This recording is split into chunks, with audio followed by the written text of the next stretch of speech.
ធ្វើការឲ្យធនាគារ CIMB ជាង12ឆ្នាំលោកហុងជៀបវិវត្តខ្លួនបានកាន់តំណែងធំក្លាយជា CEO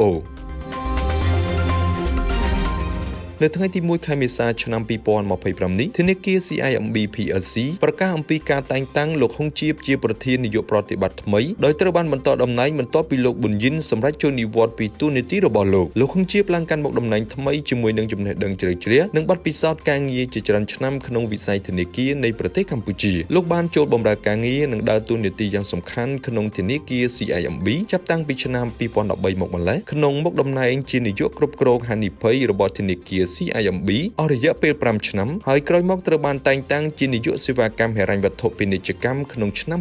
2018ជាមួយគ្នានេះលោកក៏បានបំពេញតួនាទីជាប្រធាននាយកប្រតិបត្តិស្ដីទីដែលដឹកនាំនិងបន្តប្រតិបត្តិការរបស់ធនាគារ CIMB ពេលអវត្តមានរបស់ CEO មិនតែប៉ុណ្ណោះលោកក៏ធ្លាប់ដឹកនាំក្នុងមុខតំណែងជានាយកសេវាកម្មហិរញ្ញវត្ថុបុគ្គលរួមទាំងជានាយកសេវាកម្មហិរញ្ញវត្ថុពាណិជ្ជកម្មនៅពេលតែមួយក្នុងឆ្នាំ2021ផងដែរមុនពេលចូលបម្រើការងារនៅធនាគារ CIMB លោកហុងជៀបមានបទពិសោធន៍ការងារគួរឲ្យកត់សម្គាល់លើមុខងារបម្រើសេវាកម្មអតិថិជននិងគ្រប់គ្រងហានិភ័យហើយលោកក៏ធ្លាប់បានបម្រើការងារជានាយកគ្រប់គ្រងហានិភ័យរបស់ធនាគារបរទេសមួយនៅក្នុងប្រទេសឡាវផងដែរជាមួយនឹងបទពិសោធន៍ការងារដ៏លេចធ្លោរបស់ខ្លួនលោកហុងជៀបមានចំណេះដឹងយ៉ាងស៊ីជម្រៅលើការវិវត្តក្នុងទីផ្សារនិងតម្រូវការកើនឡើងរបស់អតិថិជននៅប្រទេសកម្ពុជាលោកបានដើរតួនាទីយ៉ាងសំខាន់ក្នុងការដឹកនាំការអនុវត្តយុទ្ធសាស្ត្រសេវាកម្មហិរញ្ញវត្ថុពាណិជ្ជកម្មរបស់ធនាគារដោយសម្រេចបានកំណើនឥណទានយ៉ាងឆាប់រហ័សព្រមទាំងរក្សាបាននូវគុណភាពទ្រព្យសកម្មល្អប្រសើរបង្កើនទំហំប្រាក់បញ្ញើលើកកម្ពស់សមត្ថភាព